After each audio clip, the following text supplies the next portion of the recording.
All right, everyone. Well, thank you all for joining us. We are very happy to have an alum joining us today for our final session of our virtual talks this week.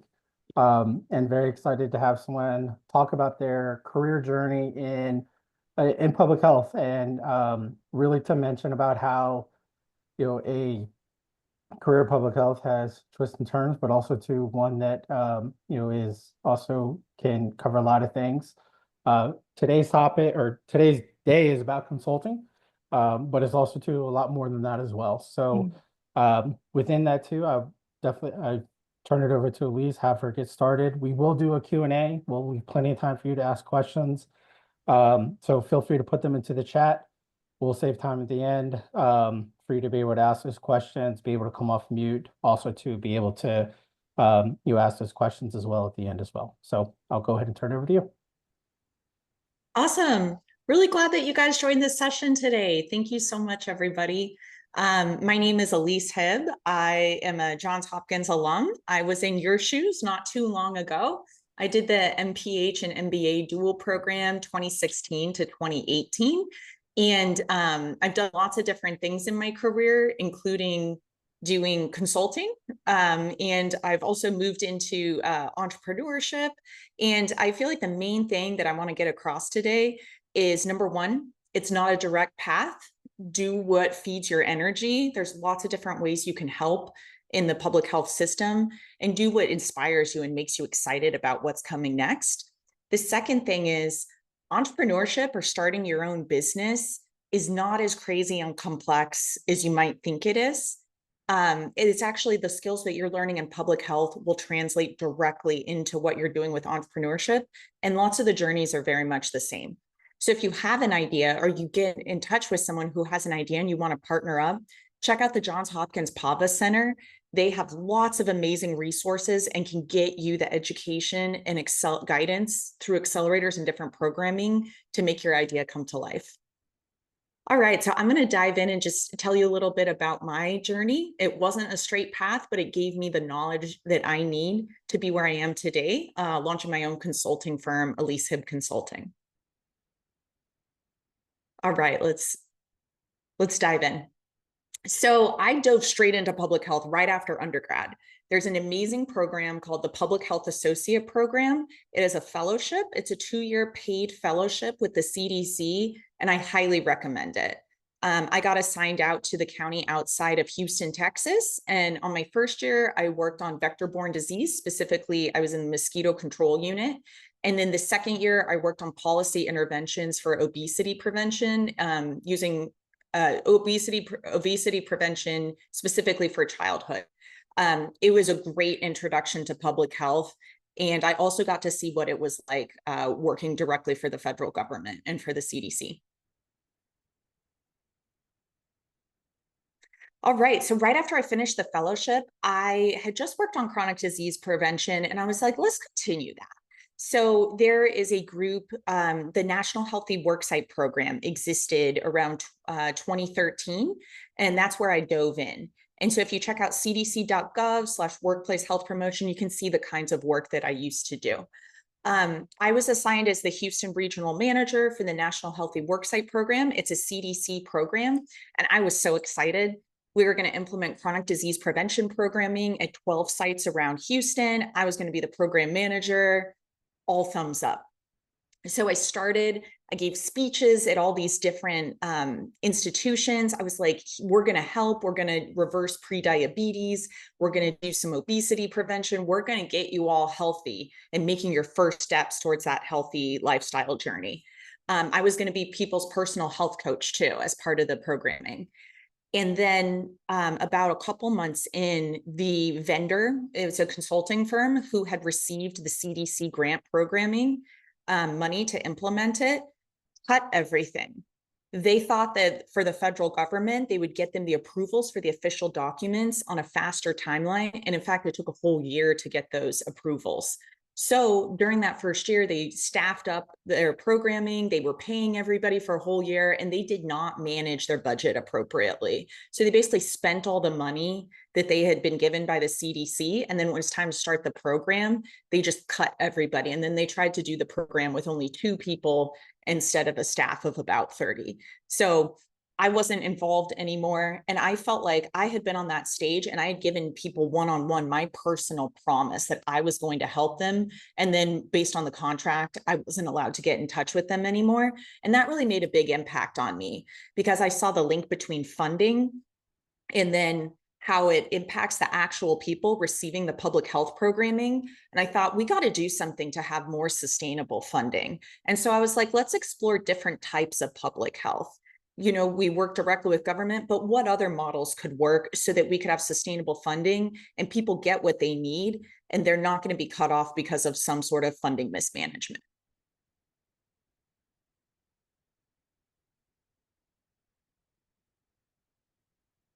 So the next thing I tried was you could call it a public health startup. It was called My Healthy Toolkit. It was chronic disease prevention programming through employers. So very similar to what I had been doing before. I wrote all the programming for it. I got everything on a web-based application, on an app. I did all the sales, which was basically partnering. Sales essentially is partnering with the institution. So we partnered with NASA. We partnered with the city of Houston. We partnered with the YMCA. We partnered with a long list of different employers, HEB. It's one of the big grocery stores chains there, to get their employees this programming. And this is where it's interesting to start thinking about startups and public health. In public health, we might use the word chronic disease prevention, but in the startup world, we would use the word corporate wellness program. It's the same thing. I wrote it using the CDC methodologies to make sure that we were going to have a public health impact, but it was bundled using different words as a startup. It got the same thing done, but it was run a different way. So the biggest thing that I learned about startups, I loved the pace. It's very fast. You're going to take on more than you could do anywhere else. I basically ran the entire company by the end, except for the financing piece. And it was so fun. I got to do everything. I got to run my first company, and then that got acquired in 2016. But basically my public health background served me directly in running this startup. And I was doing all the same types of things, except it was using business language now. After I did that, I realized I did want to go ahead and get an MBA and a master's in public health. And I remember sitting around with one of my friends. And I was like, oh my gosh, I had been on this whole journey. Should I get an MBA? Should I get an MPH? Should I get an MPH with an MBA focus? Should I get an MBA with a health focus? What do I do? And then on the next slide, Paul, you can figure out what I did. So my friend was like, well, why don't you just do both? I was like, okay, that's actually, I don't know why I didn't think of that. That is so simple. So I was in your shoes, 2016 to 2018. I did the MBA and MPH. The MPH was such a treat. You are in an amazing place being at the Bloomberg School of Public Health. Truly, when I was there, I felt like any door in healthcare was open to me. Any path I wanted to take was open to me because it is. And I think a lot of times the one thing that I wish I could give myself advice on is people would ask all the time, okay, what are you going to do next? What are you going to do next? Because they want to help you. They want to help you get to where you want to go. And I didn't know. I wasn't sure.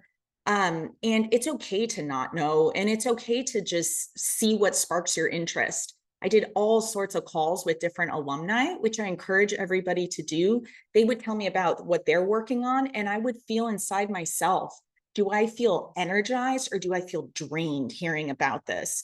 And I would really do that reflection and use that to guide my next steps. If I felt excited and energized about what I was going to do next, that was a sign for me that maybe that's something I want to look into and see what it's like to work at that place. The big story is during school, we founded our company ClearMask, and that's on the next slide. So ClearMask was the company that I founded while I was in school. There's a class at the medical school all about commercialization. So essentially you have a new product, a new medical device, a new health product, a new drug, any sort of innovation. How do you get it to market? And at one of the first classes, I was searching for a practicum project. I wanted to write, or a capstone project. I wanted to write a business plan for a small business to do my capstone project. And so I was looking for an idea and a startup that I thought would make sense just so I could get that capstone done. And I saw transparent surgical mask, ClearMask, presented as one of the ideas for the projects for this semester. And when it was time to list my top three groups that I wanted to join, I listed ClearMask, ClearMask, ClearMask, and I got assigned to the ClearMask team. I took a risk. We grew ClearMask from doing it on our own. We did a lot of the programming at the PAVA Center. We did 7 different accelerator programs. And really, I was the only person on the team who had done a startup before. I was the only person on the team with formal business background.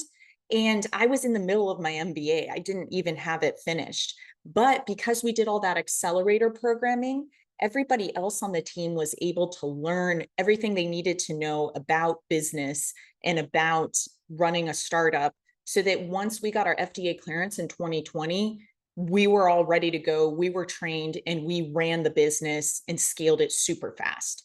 So I'm very proud of our impact. We got 19 million masks out there. We scaled it 0 to 45 million, and we never took outside investment. So that was all just revenue.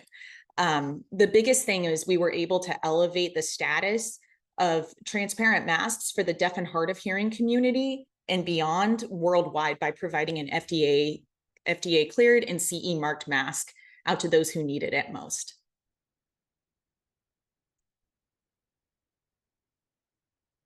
And so that's where I am today. I loved everything I did at ClearMask. I was Chief Operating Officer, or COO, at ClearMask, and it was a great fit for me. That's just intuitively how my brain works.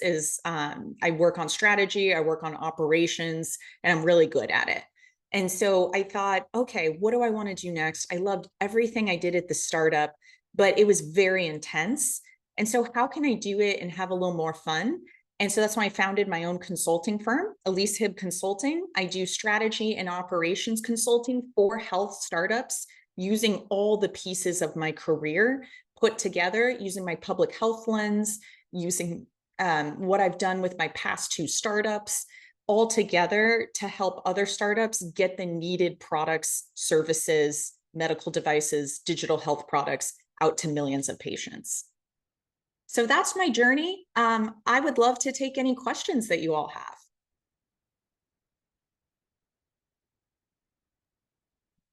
Yes, please either unmute yourself or put questions into the chat. Just take advantage of this great opportunity to learn more. Hi, Elyse. My name is Deanna Portero. I'm a MPH MBA as well. So nice to meet you. Great. How did you build your pipeline of clients for your consulting firm? And what do you focus? What are your how did you differentiate yourself using your experience? Yeah. So I provide expert strategy and operations for health startups. It's pretty niche within the system. So that's how I differentiate myself. In terms of clients, I have met a lot at major events. I'm here in San Francisco. I went to the JP Morgan event here. If anyone's interested in startups, investing, anything like that, that is a great place to come. You don't need an official ticket. There's all these outside events. You come and you just network as much as you can. That's where I got my first clients from. I also got my first clients from just reaching out to folks in my network. And that's pretty common for small consulting firms of how they do it. I'm actually just went public with my website and my brand and everything 2 weeks ago. And so I'm going to create my official marketing and things moving forward. But I was able to create a pretty good line of business just from people that I met and people that I know. And so I'll let you know in another year how the official marketing works.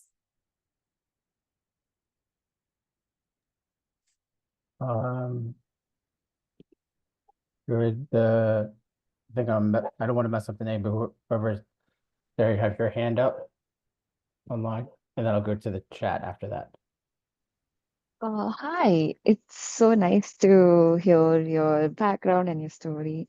I just wanted to know, like, when you want to venture into entrepreneurship, what is more important, the product idea you have or the execution of the idea that you got? Like, do you have to wait for the right idea to venture into entrepreneurship, or do you like, build and learn on the way? So, what in your experience, would you suggest going ahead with it?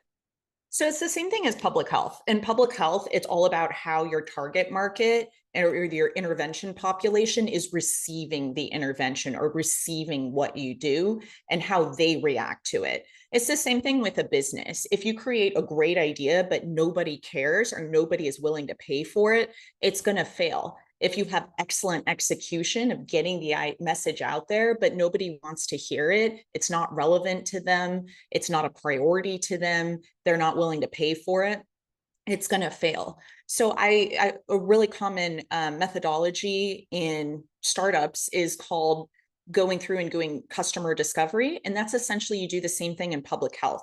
You want to get a profile of the person or the type of population that you're working with so you can better target them. You want to understand their beliefs. How do they view the world? What's important to them? How do they prioritize different things in their life? What does a typical day look like for them? It's the same thing for a customer. You want to understand what's important to them, because one of the biggest reasons startups fail is they create something that nobody wants. So you could create something, if it's not they call it a hair on fire problem or an absolute need, those are the things that are going to be most successful, or the biggest gap where people know there's a big gap in the system, they have a big need and it needs to be filled. That's going to be successful. If you create something that's just like, oh yeah, that's like incrementally better, some people may pay for it, but it's not going to be as big of a business. And the same thing in public health. If you do something that's incrementally better, that's amazing. But if you put in an intervention that people really need and it resonates with them and it works for them, that's something that's going to get a lot more traction than something that people don't really care about. And if they don't care about it, you need to educate them on why they should care about it. Same thing for a new health intervention that's done through an entrepreneurship round or entrepreneurship method. I have a follow-up question to that, if that's all right. Sure. So you said like you want to make people care about it. Does that translate directly into how you market the product? So it's all sorts of things. So think about if you're doing a public health intervention, if you market to them, that's one piece of it, but you have to understand what's important to them and why is what your message, how are you going to make it important to them? And so if you're working with an idea out there, maybe you want to work with groups that are already trusted by that community. Same thing in a business. You want to partner with people who know how to reach that community or that customer base and know what's important to them and how they're going to react to it and what language to use. Same thing with a business. You want to partner with, maybe there's a community group, maybe there's a trusted other business that they work with, maybe there's key influencers within the group or key opinion leaders where you can get that knowledge. You want to work with that type of group to understand what's going on. Some of the best businesses that I've seen, the people themselves are part of that community. And so they can bypass a lot of that and go straight into the needs. And they understand what's going on because they're either a doctor who sees those types of patients or they're one of those patients themselves. Thank you. Okay, so we do have a question here in the chat. The question here is, how essential would you say an MBA was for getting into the startup entrepreneurial side of public health? You don't need it. It always helps, and it's definitely not necessary. Any sort of business training you can get in any sort of different way, it's always going to be helpful, but you definitely don't need it. A lot of people working in startups do not have an MBA. And you can get that training done through things like at Johns Hopkins, there's the PAVA Center. You can take your idea to the PAVA Center, figure out what programming you qualify for, and they do that sort of training about commercialization, getting your product to market, business 101, specifically the business of startups, getting that to market. And that's actually the best type of training you can get because it's very specialized to startups. So either work with the PAVA Center, or there are all sorts of different accelerators. They're called accelerators, incubators, different programming for startups for you to help get your idea to market and get those essential skills.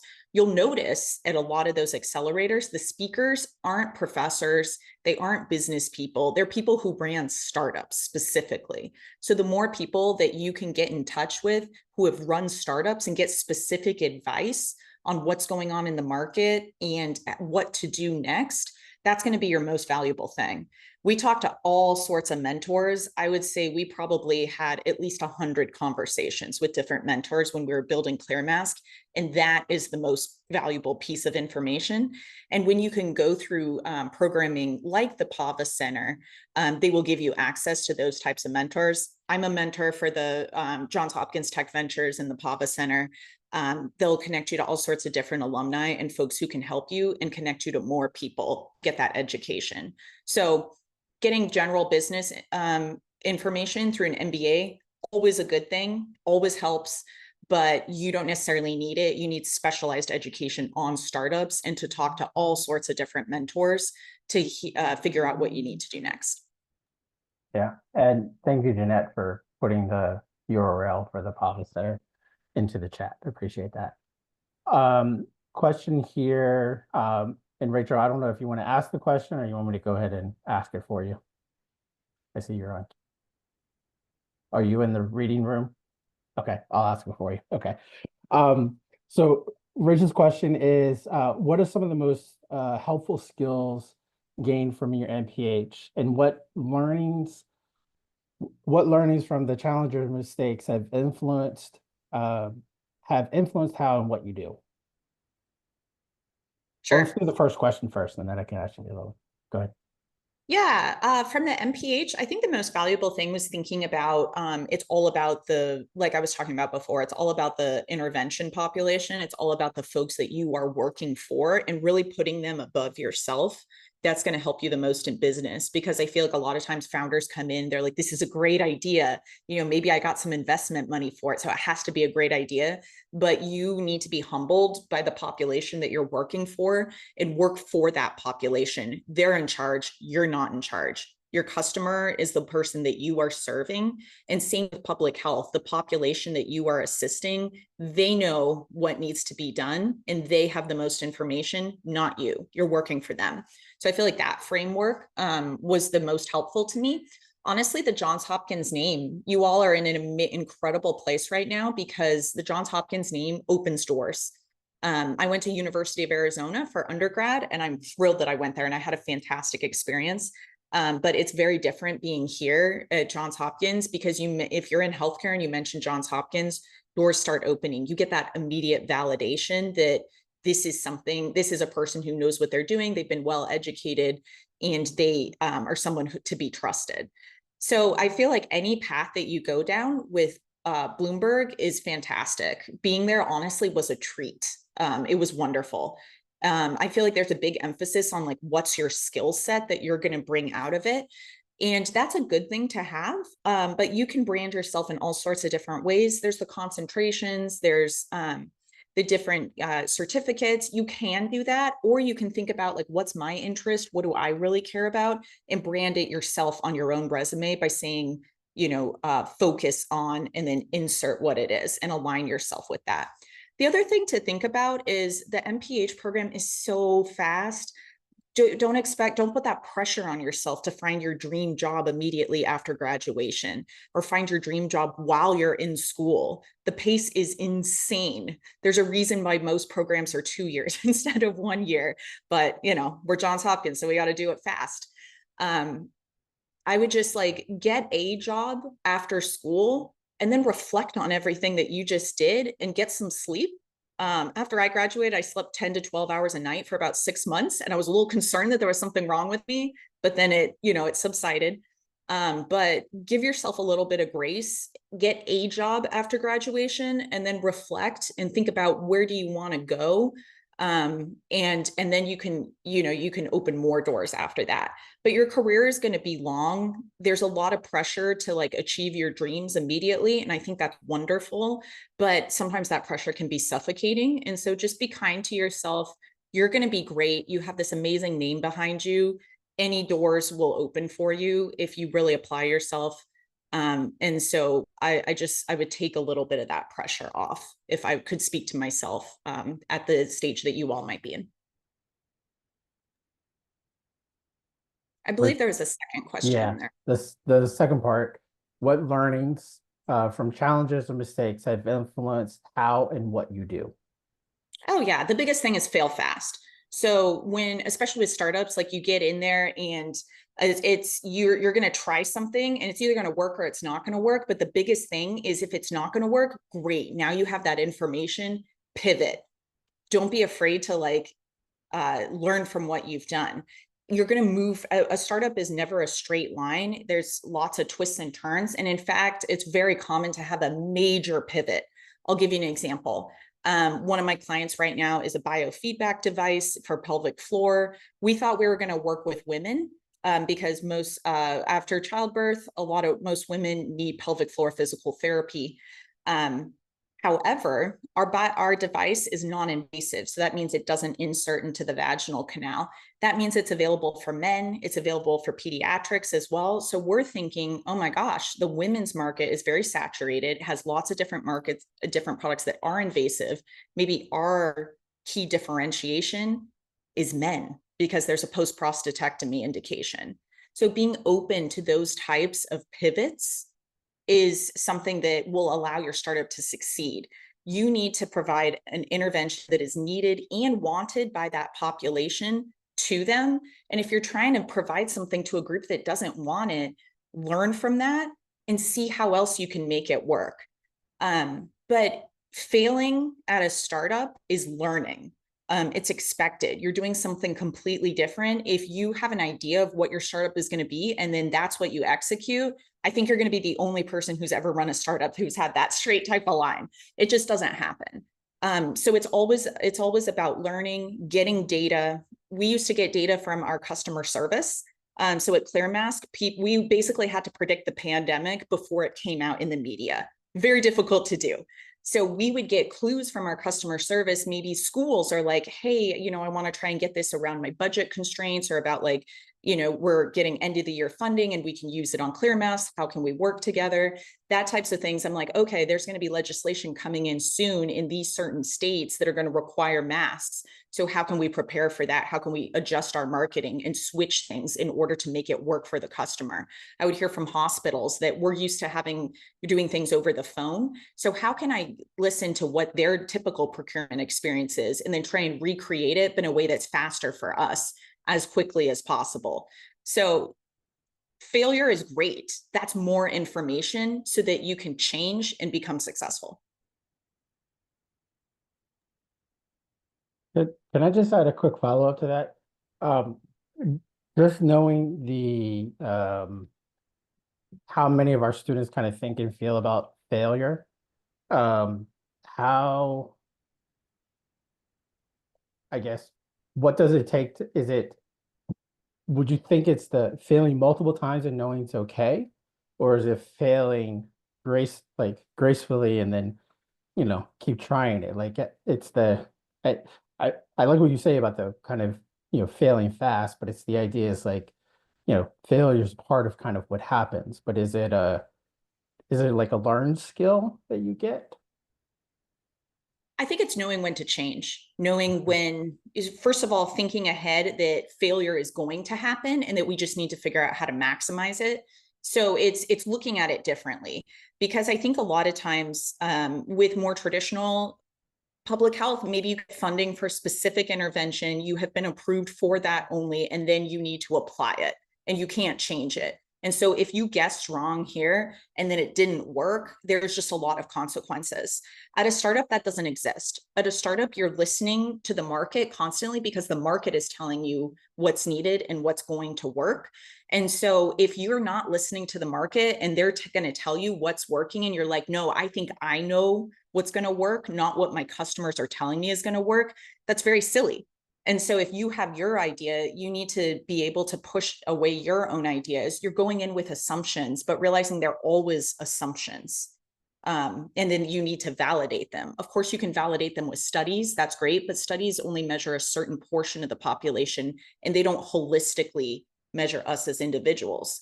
We could all qualify for all sorts of different studies, and that measures one aspect of us, but it doesn't match us as a full human who has their own emotions, their own thoughts, their own viewpoints, their own biases. And that's what you're dealing with when you're getting an intervention out there to customers. Same thing with physicians. Physicians are people. And so you need to think about, what does their day look like? What does the clinical workflow look like? How do we fit that in with what they're already doing? Are they stressed? Are they tired? Are they hungry? You know, what's going on in their head? And so we can best work our intervention to make it easier for them, not harder. And so what I would say in terms of failure, it's just thinking about it in a different way. Maybe use the word pivot instead of failure. But it's getting more information and not being so self-important that you think your own assumptions are more accurate than what people are telling you. Humility is an important thing to have. Yeah, in capitalism, especially in the US, the customer will tell you what they want. And if you don't provide it to them, somebody else will. And so if you want to survive, you need to prioritize the customer, because if you're not prioritizing the customer, somebody else is. Do we have more questions? Anybody? I don't see anything in the chat yet, but if anybody wants to come off mute, raise their hand, ask a question, please go ahead.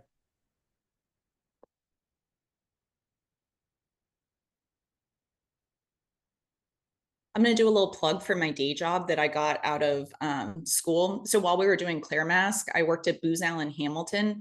They're great. They're a federal contractor. They're in DC. It was really nice to go down from Baltimore down into DC. They were They were the previous session. Oh my gosh. Okay. Yeah, Well, I did not plan that. Yeah. No, they were great. I had like 2 great years there while it was my day job during ClearMask, and I only have good things to say. If you're not sure what you want to do too, it's a really nice place to land right after school.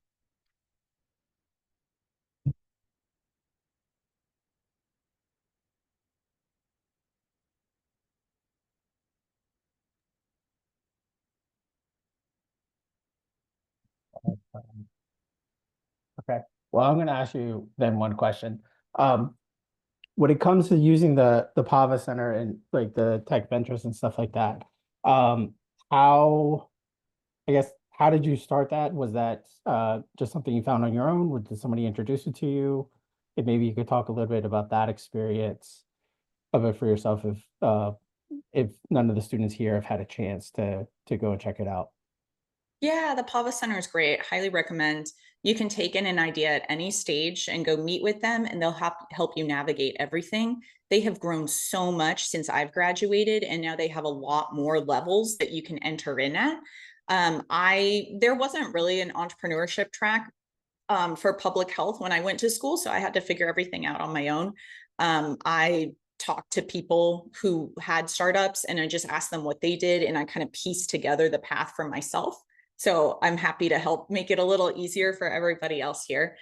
But the biggest thing for the PAVA Center is go in with your idea, and they will help you either connect you to co-founders, maybe connect you to somebody who does have an idea if you just want to get involved. The other thing that I want to offer is with the different clients that I work with, they're all startups, and we need interns, especially for practicum opportunities, to come work for us and do specific things. Right now, we're recruiting for Evolve Our Health, the diagnostic app, doing social media for them, and getting that done as a practicum opportunity. So if there's any interest in that, please connect with me on LinkedIn. We can discuss that.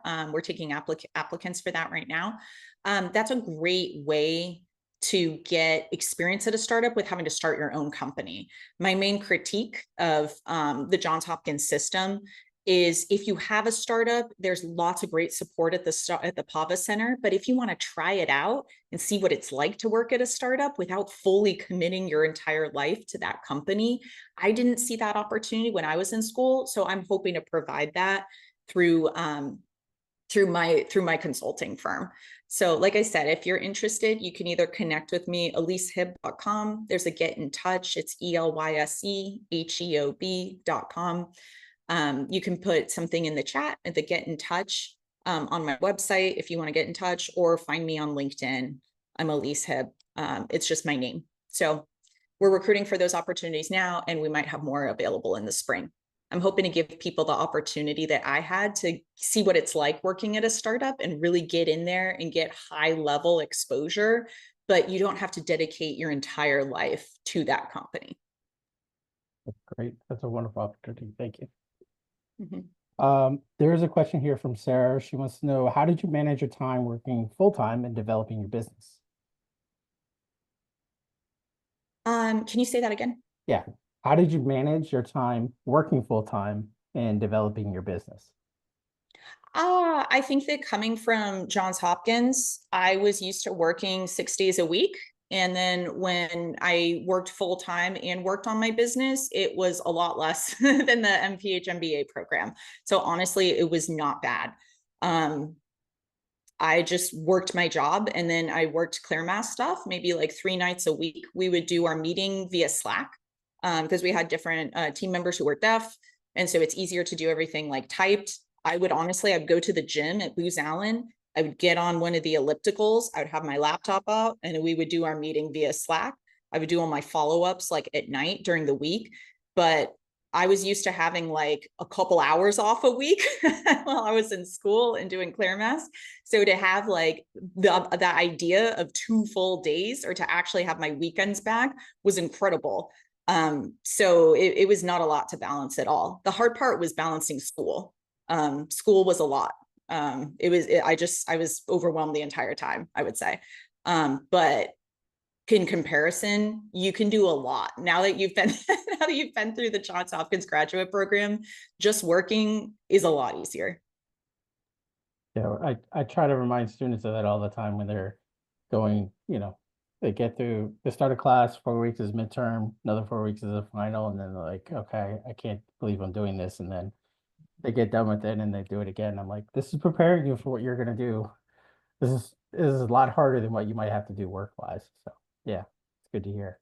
Another question is about the public health associate program, and talking about your experiences around the policy around childhood obesity, kind of what that was like for you. Yeah, I put the URL for it. It's cdc.gov/PHAP, cdc.gov/PHAP. It's also in the chat. It's a great program. I will say most of the people who've gone through that program are going fresh out of undergrad. And then there's a lot of like training. It's hands-on training. It's a fellowship program. You're not going to make as much money as you were probably going to make after getting your MPH. So just to know that, be very upfront about that. If you do it now, it's a fantastic training program, but financially, it's probably going to be a step down. So everyone needs to plan their lives. If you're accepted to the program, it's super competitive. I think it's maybe like a 5% acceptance rate. So first of all, you got to get accepted. And then once you get accepted, you get deployed out to either a tribal location, a city health department, a state health department. You can go to a quarantine station, different areas where there's basically a partnership with a local health department who wants a fellow to come in and assist. You don't get to pick where you're assigned. So you need to be flexible and have that open mind. You're going to go and live there for 2 years full time, and you're going to work at that health department. You also do a different rotation every year. So first year, you do a rotation through one area of the health department. Second year, you do a rotation through a very different area of the health department. A lot are in HIV, a lot are in tuberculosis. I wasn't in part of HIV contact tracing or TB contact tracing, but that's a very common thing. Some people were at the quarantine stations, which I thought would have been really cool because you're literally at the airport, like stopping disease and like different things from coming into the US. But I wasn't assigned to a quarantine station. So my second year, I was in Harris County Public Health and Environmental Services. That's the public health department for the Houston area. It's the county that surrounds Houston and the greater area. My Houston friend in here will probably know that very well. It was my second year was basically policy interventions for childhood obesity. So there was a really cool group called Healthy Living Matters that we basically brought in private public partnerships and the different community organizations into this Healthy Living Matters collaborative. And it was really fun. We got to work with all those different groups to band together to make policy interventions. This was for Texas wide only. So it was really interesting to me because I'm not from Texas, but I learned, speaking of knowing your population, an example of a policy intervention that was suggested is like a tax on soda. And I remember very clearly my boss being like immediately like, anything with taxes, it's going to be a no. So just throw it out. Like, don't even suggest it. But it was cool because I would do like the background research on all these different policy interventions. And then she would go to Austin and advocate for us for the Texas state legislature. And it's interesting because, again, speaking of knowing your population, you might have all the data in the world, but your population there are the politicians. And so you have to appeal to them and know their interests and find something that's going to work. And so a lot of things that I really would think would improve the health for Texans just wasn't feasible because of the cultural and socio-political environment. So very interesting. I'm really glad I got to see policy up close because it made me realize I do not want to do that, but we need lots of people doing that out there. It's very important that we have people lobbying for public health in the policy world. And it's a really great pathway to go down. Startups are for me. I love the really fast pace. I love diving into the deep end. I don't mind risk. I like being a leader. And so that's really easy to do through startups. With policy, it's a lot more structured. And so it just, like, for my personality, it wasn't as much of a fit.